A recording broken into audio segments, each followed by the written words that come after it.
సుమన్ టీవీలో మీ business promotions కోసం ఈ కింది నెంబర్ను సంప్రదించగలరు.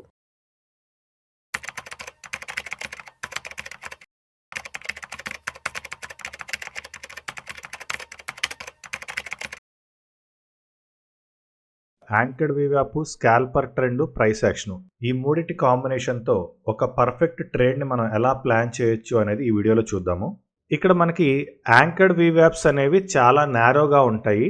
ఎప్పుడైతే యాంకర్డ్ వీవ్యాప్స్ని బ్రేక్అవుట్ ఐడెంటిఫైర్ అనేది పైకి క్రాస్ చేస్తే మనం బయింగ్ సైడ్ ఆలోచించాలి, బ్రేక్అవుట్ ఐడెంటిఫైర్ అనేది కింద క్రాస్ చేస్తే మనం సెల్లింగ్ సైడ్ ఆలోచించాలి.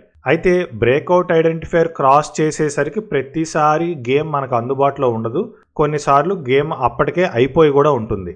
ఎటువంటి సిచ్యువేషన్లో అయినా సరే మనం ట్రెండ్ అనే దాన్ని కంపల్సరీ మెయింటైన్ చేసుకోవాలి. ఇక్కడ ట్రెండ్లో మనకి బ్రేక్అవుట్ ఐడెంటిఫైర్ అనేది యాంగిల్ని కట్ చేసి మనకు ఆల్రెడీ ట్రెండ్ అనేది డౌన్ సైడ్ అని చెప్పేస్తుంది. సో ఇప్పుడైతే ఈ ట్రెండ్ అనేది మనకి డౌన్ సైడ్ చెప్పిందో ఇక్కడి నుంచి మనం ప్రైస్ యాక్షన్ మీద బేస్ అవ్వాలి. సో ఇక్కడ మనకి ఒక గ్రీన్ అండ్ రెడ్ క్యాండిల్ వచ్చింది, ఒక ప్రైస్ యాక్షన్. తర్వాత మనకు ఒక కాంబో క్యాండిల్ కూడా వచ్చింది, ఇంకో ప్రైస్ యాక్షన్. తర్వాత మనకి స్కాల్పర్ నెగిటివ్ లో కూడా టర్న్ అయింది. సో ఇక్కడ మనకి యాంకర్డ్ వీవ్యాప్ ని బ్రేక్అవుట్ ఐడెంటిఫైర్ అనేది క్రాస్ చేయకముందే మనకి ట్రెండ్, ప్రైస్ యాక్షన్, స్కాల్పర్ ఈ మూడు కలిపి చెప్తున్నాయి. కాబట్టి మనం ఇక్కడి నుంచే ట్రేడ్ అనేది ఎగ్జిక్యూట్ చేసుకోవచ్చు. తర్వాత మనకి ఇక్కడ ఒక మంచి పాజిటివ్ క్యాండిల్ ఫామ్ అయింది. జనరల్ గా ఇలా ఒక మంచి పాజిటివ్ క్యాండిల్ ఫామ్ అయినప్పుడు కింద ఏదో వాల్యూమ్ బిల్డ్ అయిపోయింది, సో అందుకే మంచి ప్రైస్ మూవ్మెంట్ వచ్చింది, ఇక్కడ నుంచి మార్కెట్ పెరగబోతుంది. సో ఇటువంటి థాట్స్ అనేవి మన మైండ్ లో రన్ అవుతాయి. కానీ ఇక్కడ ట్రెండ్ ప్రకారం మార్కెట్ ఇంకా మనకి వీక్ గానే ఉంది.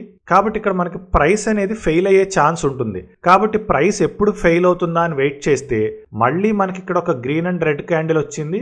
సో ఈ గ్రీన్ అండ్ రెడ్ క్యాండిల్ ని మనం ప్రైస్ యాక్షన్ గా యూజ్ చేసుకోవాలి. కరెక్ట్ గా అక్కడే మనకి యాంకర్డ్ వీవ్యాప్ ని బ్రేక్అవుట్ ఐడెంటిఫైర్ కింద కూడా క్రాస్ చేసింది. కాబట్టి మనం ఇక్కడ కూడా మళ్ళీ ట్రేడ్ అనేది ఎగ్జిక్యూట్ చేసుకోవచ్చు. కాబట్టి ప్రతిసారి బ్రేక్అవుట్ ఐడెంటిఫైర్ యాంకర్డ్ వీవ్యాప్ ని క్రాస్ చేయాలి అనేది జస్ట్ మనం పెట్టుకున్న కండిషను.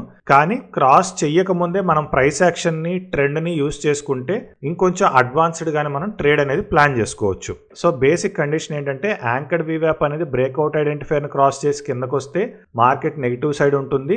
బ్రేక్అవుట్ ఐడెంటిఫైర్ అనేది యాంకర్డ్ వీవ్యాప్ ని క్రాస్ చేసి పైకి వెళ్తే మార్కెట్ అనేది పాజిటివ్ గా ఉంటుంది. ఇక్కడ మనకి స్కాల్పర్ ట్రెండ్ యొక్క మెయిన్ ఇంపార్టెంట్ పాయింట్ ఏంటంటే ఇక్కడ మనకి బ్రేక్అవుట్ ఐడెంటిఫైర్ అనేది యాంకర్డ్ వీవ్యాప్ ని క్రాస్ చేసి కిందకు వచ్చింది. సో కిందకు వచ్చేసింది కాబట్టి ఇక్కడ మనం స్టాప్ లాస్ పెట్టుకుని ఒక ట్రేడ్ అనేది ప్లాన్ చేసుకున్నాం. కానీ ఇమ్మీడియట్ గా మనకి ఒక పాజిటివ్ క్యాండిల్ అనేది యాంకర్డ్ వీవ్యాప్ కన్నా పైన క్లోజ్ అయింది. సో జనరల్ గా ఇట్లా జరిగితే పాజిటివ్ క్యాండిల్ ఫామ్ అయింది కాబట్టి ఇక్కడ మనం ఇమ్మీడియట్ గా ఎగ్జిట్ అవ్వాలి. కానీ ఇదే సిచ్యువేషన్ లో మనకి స్కాల్పర్ అనేది చక్కగా నెగిటివ్ లో ఉంది కాబట్టి స్కాల్పర్ ఫెయిల్ అయ్యే వరకు కూడా మనం ఈ పొజిషన్ ని హోల్డ్ చేసుకోవచ్చు. కంగారు పడిపోయి ఎగ్జిట్ అవ్వాల్సిన అవసరం లేదు. సో ఇక్కడ మనం అబ్జర్వ్ చేస్తే ఈ గోల్డెన్ సిపిఆర్ లోపలే మనకి బ్రేక్అవుట్ ఐడెంటిఫైర్ అనేది కంటిన్యూగా చాలాసేపు ఉండిపోయింది. అందుకే ఇక్కడ ప్రైస్ కూడా మనకి చాలాసేపు రేంజ్ బౌండ్ అయింది. సో ప్రైస్ అనేది మనకి ఎంత రేంజ్ బౌండ్ అయినా ఇక్కడ బ్రేక్అవుట్ ఐడెంటిఫైర్ అనేది యాంకర్డ్ వీవ్యాప్ కన్నా కిందకు వచ్చేసింది.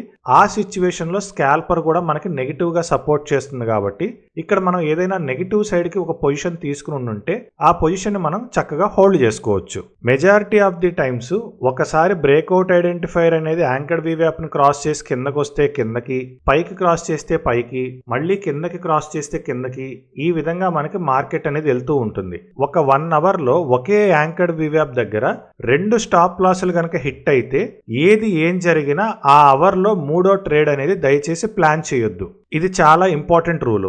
ఇక్కడ మనకి బ్రేక్అవుట్ ఐడెంటిఫైర్ అనేది యాంకర్డ్ వీవ్యాప్ కన్నా కిందకు వచ్చేసింది కాబట్టి ఇక్కడే మనం ట్రేడ్ అనేది ప్లాన్ చేసుకుని నెగిటివ్ సైడ్ పొజిషన్ అనేది తీసుకున్నాం. కానీ అనుకోకుండా మనకి పాజిటివ్ బాడీస్ అనేవి పైకి క్లోజ్ అయ్యాయి. పైగా ఇక్కడ స్కాల్పర్ కూడా పాజిటివ్ కి టర్న్ అయిపోయింది. ఎప్పుడైతే మనకి ఇది పాజిటివ్ కి టర్న్ అయ్యి ఒక బాడీ అనేది పైకి క్లోజ్ అయిపోయిందో ఇక్కడ ఇమీడియట్ గా మనం పొజిషన్ అనేది ఎగ్జిట్ చేసేసుకోవాలి. తిరిగి ఎప్పుడైతే మళ్ళీ మనకి ఒక రెడ్ బాడీ అనుకోకుండా మనకి యాంకర్డ్ వీవ్యాప్ కన్నా కిందకి క్లోజ్ అవుతుందో అప్పుడు మళ్ళీ మనం ప్రైస్ యాక్షన్ ని బేస్ చేసుకుని దాన్నే స్టాప్ లాస్ గా పెట్టుకుని ఇక్కడి నుంచి మళ్ళీ మనం ట్రేడ్ అనేది ప్లాన్ చేసుకోవచ్చు. అంటే ఇది ఒక ఫేక్ మూవ్. సో మనం ప్రైస్ యాక్షన్ ని బేస్ చేసుకుని మళ్ళీ మనం ట్రేడ్ అనేది ప్లాన్ చేసుకోవచ్చు.